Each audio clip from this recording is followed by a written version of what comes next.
اچھا جی، اب ہم چلتے ہیں علامہ حمزہ سیالوی صاحب کی طرف۔ جی علامہ صاحب، یہ بتائیں کہ سیدہ فاطمہ الزہرا رضی اللہ عنہا کی ولادت باسعادت کب ہوئی؟ بسم اللہ الرحمن الرحیم۔ سیدہ ملکہ فردوس بری نور چشم رحمت للعالمین سیدہ فاطمہ الزہرا رضی اللہ تعالیٰ عنہا، آپ کی ولادت باسعادت کے بارے میں چند اقوال ملتے ہیں۔ جی جی۔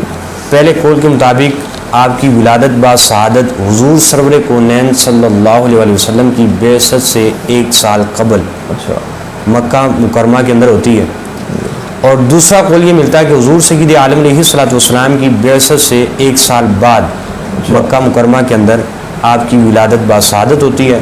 اور اسی طرح تیسرا قول جو مشہور ہے اور اس روایت کو جو ترجیح دی جاتی ہے کہ آپ کی ولادت باسعادت جی بعثت سے 5 سال قبل مکہ مکرمہ میں ہوتی ہے۔ جی اور اسی طرح آپ کے بارے میں یہ بھی مشہور ہے کہ آپ سب سے چھوٹی پیاری لاڈلی حضور علیہ الصلوۃ والسلام کی شہزادی ہیں۔ سبحان اللہ۔ اور بعض اقوال یہ ملتے ہیں کہ سیدہ رقیہ بنت رسول صلی اللہ علیہ وسلم آپ چھوٹی ہیں، اور ایک قول یہ ملتا ہے کہ سیدہ ام کلثوم بنت رسول اللہ صلی اللہ علیہ وسلم آپ سب سے چھوٹی ہیں۔ لیکن مشہور جو قول ہے وہ یہی ہے کہ سیدہ فاطمہ الزہرا رضی اللہ تعالیٰ عنہا آپ سب سے چھوٹی اور سب سے زیادہ لاڈلی حضور علیہ الصلوۃ والسلام کی صاحبزادی ہیں، اور آپ بعثت سے 5 سال قبل مکہ مکرمہ کے اندر